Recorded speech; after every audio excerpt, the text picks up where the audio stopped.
Merhaba arkadaşlar, kanalıma hoş geldiniz. Sizlerle bugün pomponlu kare battaniye yapıyoruz.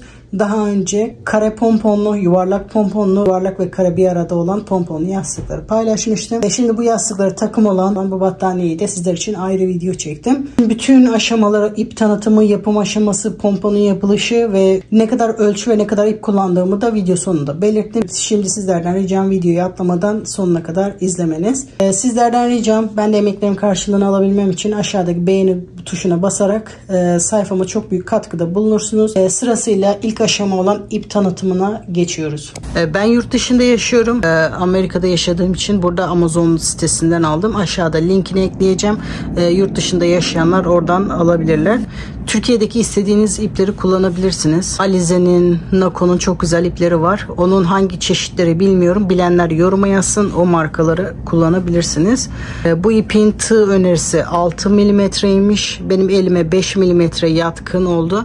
Ben bunda 5 milimetre tığ kullandım. İpim %100 akrilik, 454 gramda 932 metre ip varmış. Pomponları yaparken de bunu kullandım. Şimdi modeli sihirli halkayla başlıyorum. Sihirli halkamı yaparken kısa ipimi orta parmağımdan önden arkaya doğru doluyorum. Birleşim noktasından tutuyorum. Bu sardığım ipin altından beri tığımı geçiriyorum. Bu parmağımdaki ipi alıyorum. Bu şekilde bir tur yaptıktan sonra bir zincir atıyorum. Burada halkamı oluşturuyorum. Şimdi 3 zincir yaparak modele başlıyorum. Bu 3 zincir benim ilk trabzanım. Halka içerisinde toplam 16 trabzan yapıyorum. Bu 1 2 3 4 5 ve 6. Bu şekilde toplamda 16 trabzan yapıp geliyorum. Toplam 16 tane trabzan yaptım ve halkamı sıkıyorum. Şu anda yuvarlak oldu halkamız ama ikinci sırada bunu kare yapmaya başlıyoruz. Bu trabzanın tepesine batarak sıramı birleştiriyorum. Bu ilmekte bu 3 zincirin tepesinde bir batma yeri oluyor. Şimdi ikinci sıraya 3 zincir çekerek başlıyorum. Şimdi bu sırada dikkatli olmamız gerekiyor. Battığım yerleri ve yaptığım şekilde yapılması gerekiyor ki aynı kare şeklini alabilmek için. Şimdi ilk köşe yapımına başlıyorum. Köşede arttırma yapmamız gerekiyor. Tığımı 2 sefer doluyorum. Bu ilk yaptığımız trabzan, yani zincirin arkasından beri ipimi alıyorum. İlk ikisini, sonra ikisini, sonra ikisini, yani 3 seferde çekiyoruz. Şimdi bu bizim köşe kabarıklığımız. Tığıma tekrar 2 defa doluyorum. Şimdi bu köşelerden çoğaltma yapıyoruz. Şimdi çoğaltma işlemini yapıyorum. Bu en son battığım yer değil. Bakın, trabzanın tepesi olarak kabul ettiğimiz, az önce gösterdiğim bir ilmek vardı. Yani şu zincirin tepesine batıyorum. İkisini birlikte, üçünü birlikte çekiyorum. Buraya dikkat edelim. Bir sefer tığımı doluyorum. Aynı noktaya tekrar batıyorum. Normal bir trabzan yapıyorum. Bu şekilde burada 2 tane çoğaltma işlemi yaptık. Bu taraftan da 2 çoğaltma yapacağız. Başlarken bir tanesini yaptık. Sıra sonunda da bir tanesini yaptık. Bunu neden yaptığımda sıra sonunda size göstereceğim. Şimdi 2 çoğaltmamızı yaptık. Sıradaki trabzanın üzerinde bir trabzan, hiç çoğaltma yok. Normal tepesine batarak bir trabzan yapıyorum. Şimdi bu ortadaki çizgiyi yapıyoruz. Ortadaki çizgilerde çoğaltma yapmıyoruz. Normalde bu kabarıklıkları yaparken yuvarlak yastıklarda bir tane tepesine, bir tane de arkasına yapıyorduk. Bu şekilde çoğalma oluyordu. Biz şimdi çoğaltma yapmayacağız. Direkt düz olarak devam etmemiz gerekiyor.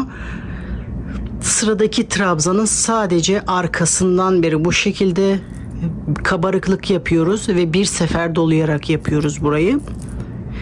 Tığıma doluyorum. Sıradaki trabzana geçiyorum. Bir trabzan tepesinde normal bir trabzan yapıyoruz. Buradaki gibi. Şimdi tekrar köşeye geldik. Burada daha rahat anlarsınız burada yaptığımız işlemi. İlk trabzanı, şimdi bu trabzanın tepesinde burası köşe olacak. kabartma olacak, çoğaltma da olacak. 2 tane bu tarafa, 2 tane bu tarafa çoğaltma olması gerekiyor. Şimdi bu sıradaki trabzanın tepesinde bir tane normal trabzan, tığıma 2 sefer doluyorum. Tekrar aynı boşluğa batıyorum. Bir sefer doladığımı, şimdi bakın 3 tane var ilmek. Bir sefer doladığım, 2 de normal ilmek. Üçünü birlikte yapıyorum. Tığıma 2 sefer doluyorum. Şimdi köşe kabarıklığımı yapıyorum. Bu aynı trabzanın arkasından beri ipimi alıyorum. Burada normal üçlü trabzan yapıyorum. 2 sefer doladıklarımı ayrı ayrı, sonra ikisini birlikte bu şekilde. Şimdi bu kenar bitmiş oluyor. Şimdi bu kenara başlıyoruz. Şimdi tekrar bu kenarın çoğaltma işlemini yapıyoruz. Tığıma doluyorum. Bakın bu taraftan trabzan tepesine batmıştık. Şimdi bu taraftan da aynı trabzanın tepesine batıyorum. Hala aynı trabzan üzerindeyiz. Tığıma 2 sefer doluyorum. Bu trabzanın tepesinde bir sefer doladığımı, bir seferde üçünü birlikte. Tığıma bir sefer doluyorum. Aynı boşlukta normal trabzan yapıyorum. Sivri olması için buradaki kabartmayı üçlü trabzan yapıyoruz. Buradaki gibi normal ikili trabzan yaparsak burası kısa kalıyor. O yüzden bu şekilde üçlü trabzan yapıyoruz.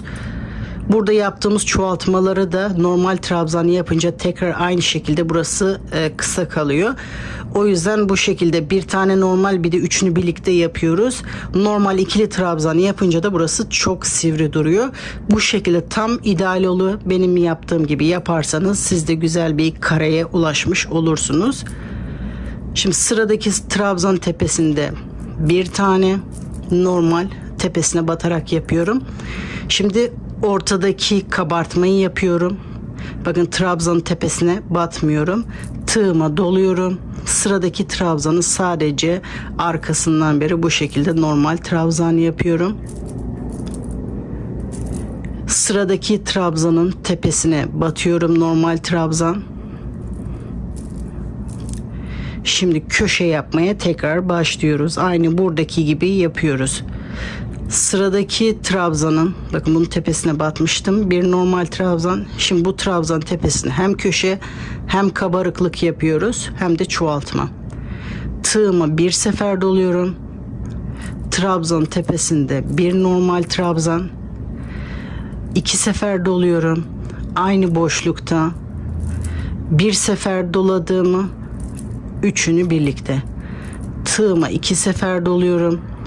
Şimdi kabarıklığı yapıyoruz köşedeki trabzanın arkasından beri. İpimi alıyorum. 2 sefer doladıklarımı bir seferde bu ikisini birlikte yapıyorum. Tığıma 2 sefer doluyorum. Şimdi bu tarafın çoğaltma işlemini yapıyoruz. Şimdi de yüksekten aşağı doğru gitmemiz gerekiyor. O yüzden ilk önce ikilisini yapıyorum. Aynı trabzan tepesine batarak bir sefer doladığımı, üçünü birlikte. Tığıma bir sefer doluyorum. Tekrar aynı trabzan tepesinde bir normal trabzan yapıyorum. Sıradaki trabzan tepesinde bir normal trabzan. Sıradaki trabzanın da arkasından bu şekilde ara trabzanı yapıyorum. Bu köşeyi de aynı buralarda yaptığımız gibi yapıyoruz. Bu sıra sonuna kadar iyi yapalım. Ben bu köşeyi de yaptım. Eğer siz bunu tek başınıza yapamadıysanız videoyu geri alarak tekrar bu köşeleri izleyebilirsiniz. Şimdi orta kabarıklığı yaptım. Şimdi buralarda hep aralarda bir trabzanın tepesine batmıştık. Şimdi bir tane trabzan kaldı arada. Onun tepesine batıyorum.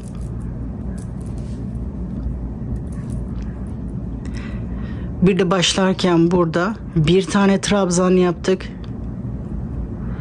Bir seferde çoğaltma işlemi için yapıyoruz. Normalde bu köşelerde 2 tane trabzan yapıyorduk çoğaltma işlemi için. Başlarken bir tanesini yapmıştık. Şimdi biterken de bir tanesini yapıyorum. Bu şekilde 2 çoğaltma işlemi de olmuş oluyor. Şimdi bu trabzanın tepesine batarak birleştirmeyi yapıyorum. Başlarken niye sadece bir trabzanla başladım onu da söylemek istiyorum. Hep çoğaltma işlemini bu kabartmanın yanında yaparak belli olmasını istemediğim için.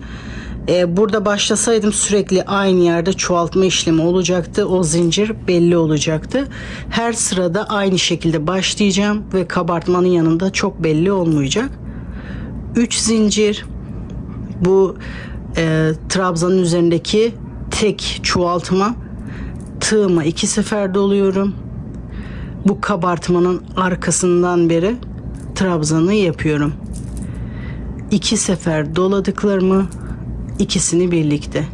Şimdi köşeler hep aynı olacak. Bu ortadaki kabartmalar hep aynı olacak. Köşelerden 2 bu tarafta 2 bu tarafta çoğaltma yapıyoruz. Başlarken bir tanesini yaptık. Sıra sonunda da bir tanesini yapacağız. Tığımı 2 sefer doluyorum. Bu kabartma olan trabzanın tepesine batarak ikisini birlikte, üçünü birlikte yapıyorum. Tığıma bir sefer doluyorum. Aynı boşlukta tekrar bir trabzan yapıyorum.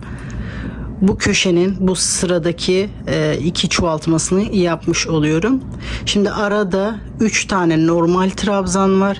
Bunların tepesine birer tane trabzan yapıyorum. Birincisi, ikincisi ve üçüncüsü. Şimdi aradaki kabartmaya geldim. Normal tığımı bir sefer doluyorum. Tekrar aynı kabartmanın arkasından beri bir trabzan yapıyorum.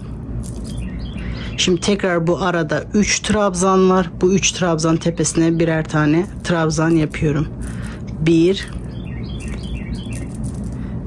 2 ve 3. Şimdi köşeye geldim. Köşenin çoğaltmasını yapıyoruz. İlk önce normal trabzanı yapıyorum. Trabzan tepesinde bir normal trabzan. Tığıma 2 sefer doluyorum. Tekrar aynı boşluğa batıyorum. İlk ikisini, üçünü birlikte. Şimdi kabartmasını yapıyorum. Tığımı 2 sefer doluyorum. Bu diğer sırada yaptığım kabartmanın arkasından beri ilk önce 2 doladıklarımı, en son bu ikisini birlikte 3 seferde yapıyoruz. Bu kenarda bu şekilde bitmiş oluyor. Şimdi tekrar tığımı 2 sefer doluyorum. Aynı trabzanın tepesine bir doladığımı, üçünü birlikte bu şekilde yapıyorum. Tekrar bir çoğaltma daha, tığımı doluyorum. Aynı trabzan tepesinde bir trabzan yapıyorum. Bu şekilde çoğaltma işleminde olmuş oluyor.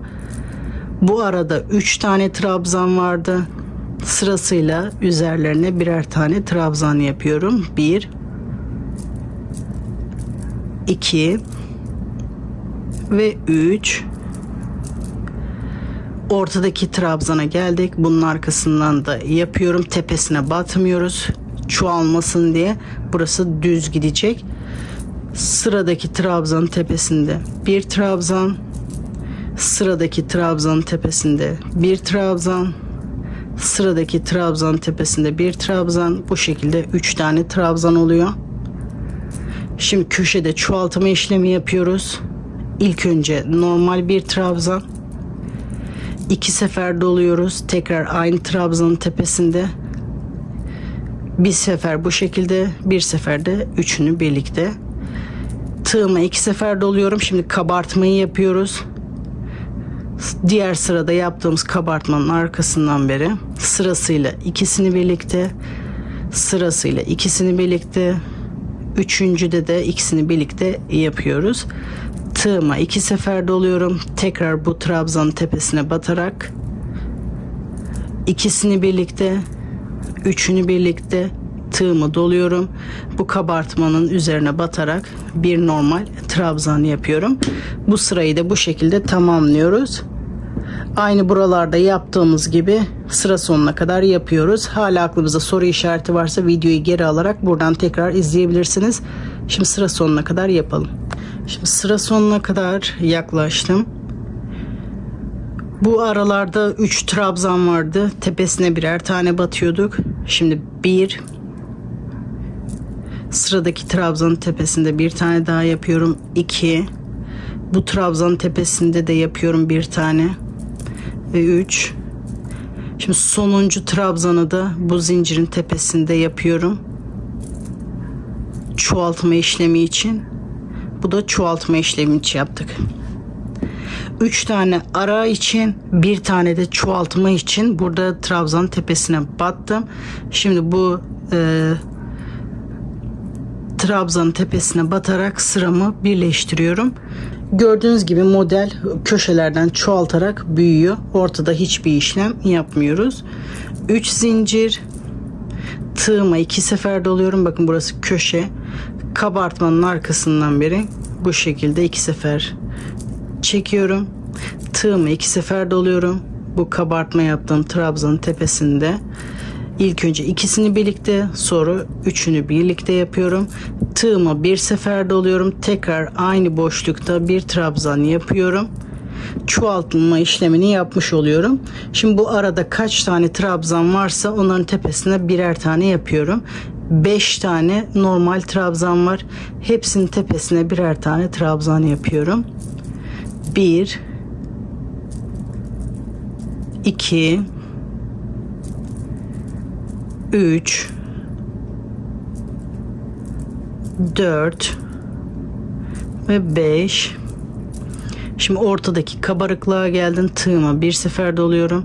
Onun arkasından beri de bir trabzan yapıyorum. Şimdi bu aradaki 5 trabzanı yapıyoruz.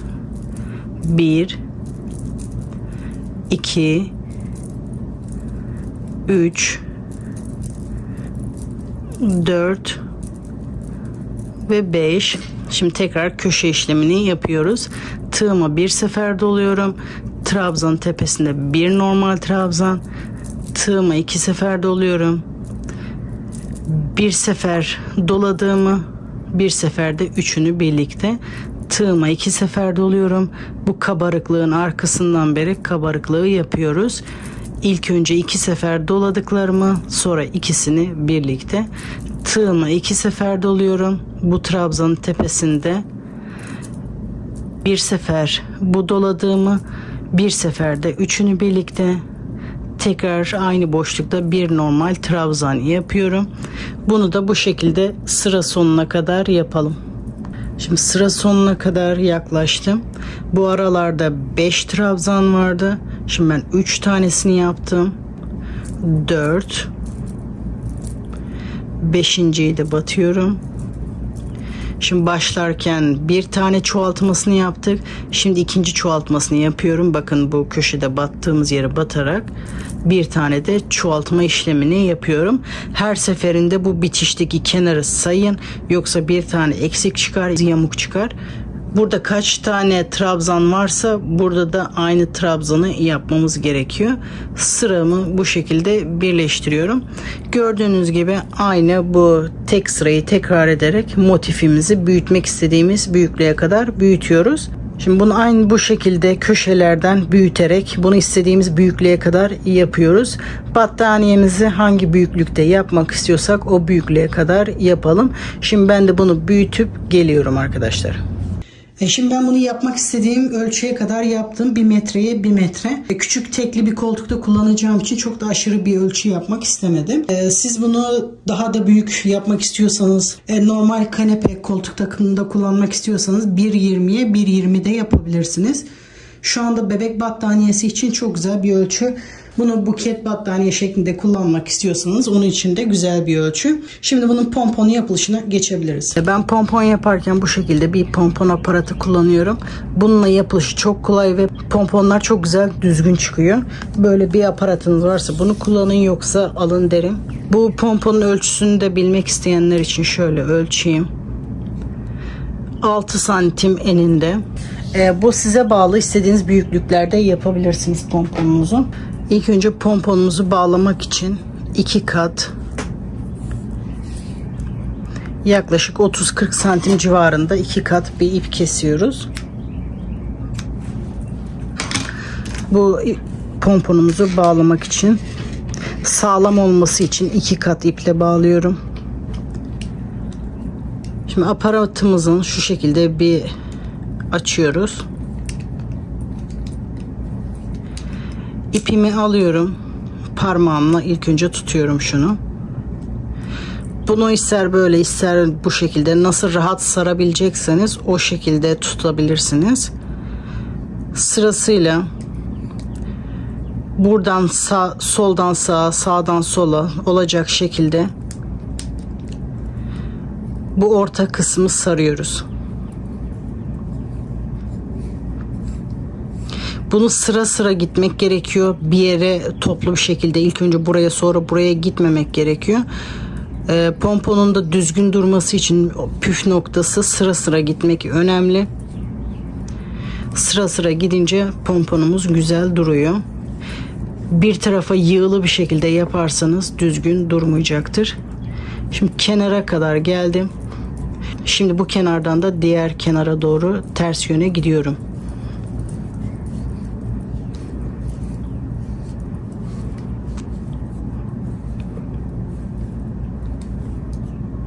Şimdi aynı şekilde buradan diğer tarafa doğru.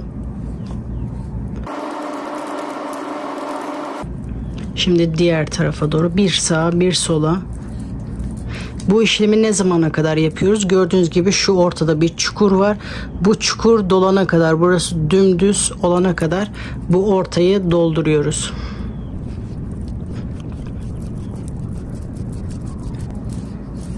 Bir diğer püf nokta da bunu sıkı sarmak da önemli. Sıkı sarmamız gerekiyor.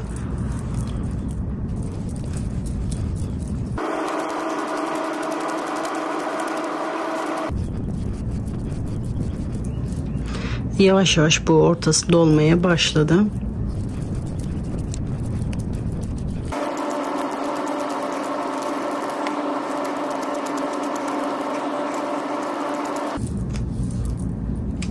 Çok az kaldı. Burası neredeyse dolmak üzere.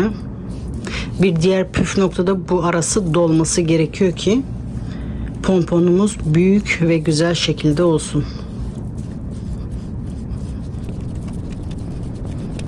Şimdi bu benim için yeterli. Bakın burası iyice doldu. Şimdi bunu kapatıyorum. İpim hala burada. Şimdi diğer tarafı açıyorum.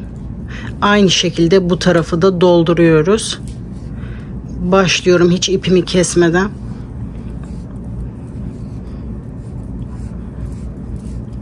Bunu da aynı şekilde dolduruyoruz.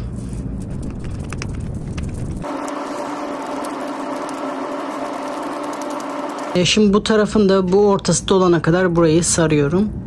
Bu tarafı da bu ortası dolana kadar sardım. Şimdi burayı da kapatıyorum. Artık bu sardığım ipi kesiyorum. Pomponları keserken bu şekilde sivri uçlu güzel bir kesen makas bulmak önemli. Bakın gördüğünüz gibi burada bir boşluk var. Boşluktan makasımı geçiriyorum. Kesmeye başlıyorum. Ortada. Pomponun burada zaten bir kanalı var. Siz makası yerleştirince kendisi düz bir şekilde ilerliyor. Sağa sola gitmiyor.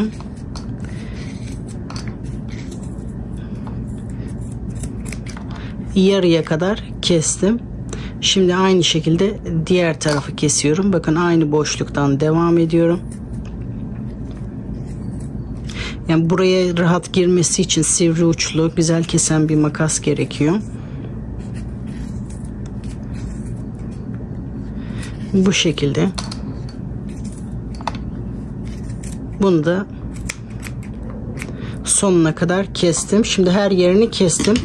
Bu aparat bunu sıkıca tutuyor. Şu anda bunlar açılmıyor. Bu ortası bunu tutuyor. O şekilde. O yüzden güzel bir aparat. Şimdi bu yaptığımız iki kat ipi tam ortasından beri bu şekilde geçiriyorum. Bakın aparat onu şu anda tutuyor. 2 sıkı düğüm atıyoruz. 1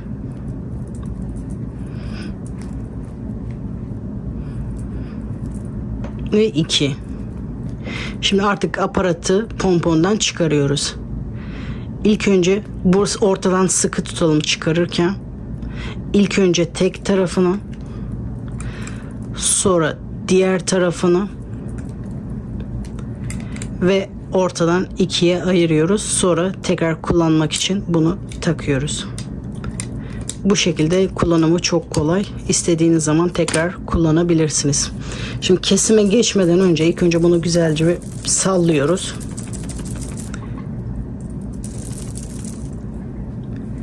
Bakın, bu aparatı kullandığınız zaman çok fazla kesime ihtiyaç kalmayacak. Sadece buralardan hafif bir düzeltme yapıyoruz, o kadar.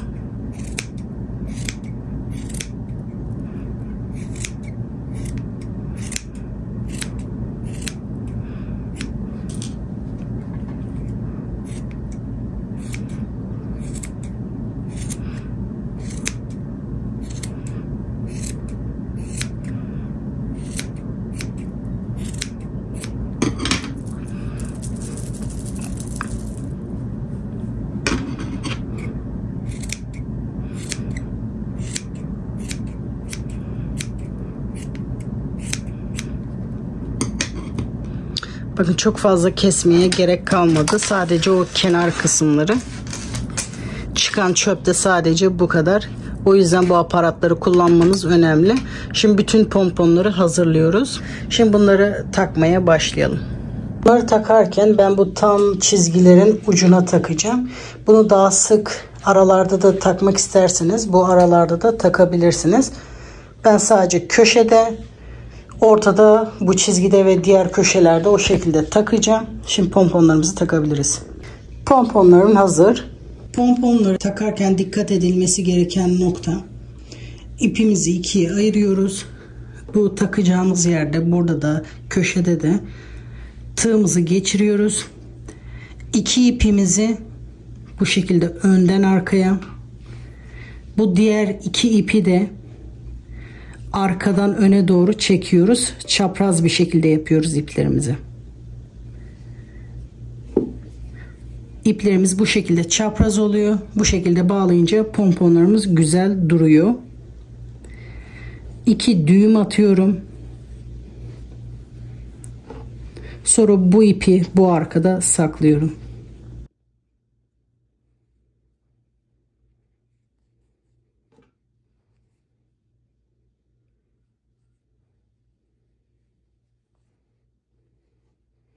Bakın, orada saklayınca yüzünden görünmüyor. Sonra da bu fazlalık ipi kesiyoruz. Şimdi ortaya taktık. Köşeye de aynı şekilde takıyoruz.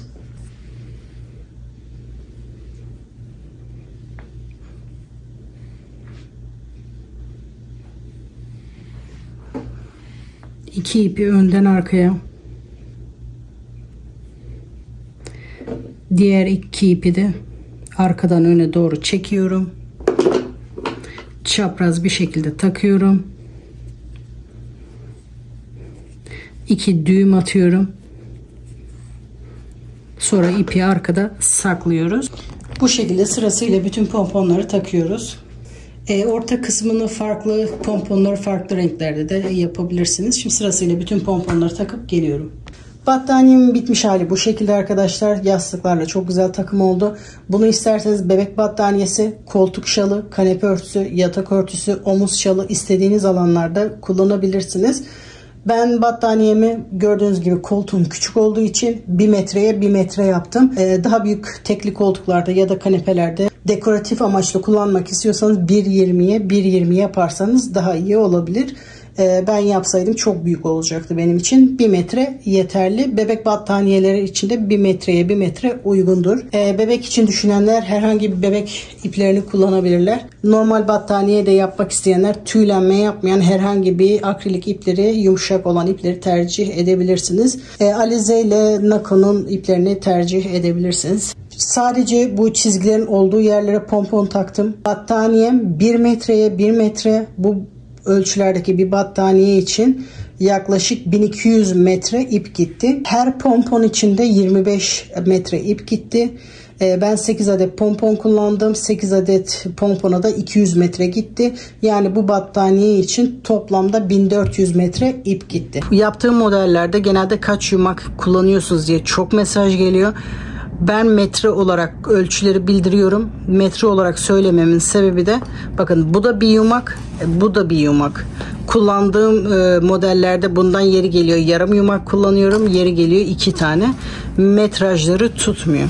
Bu küçük ipte 147 metre ip var. Büyük ipte 932 metre ip var. O yüzden ölçülerimi yumak olarak vermiyorum, metre olarak veriyorum.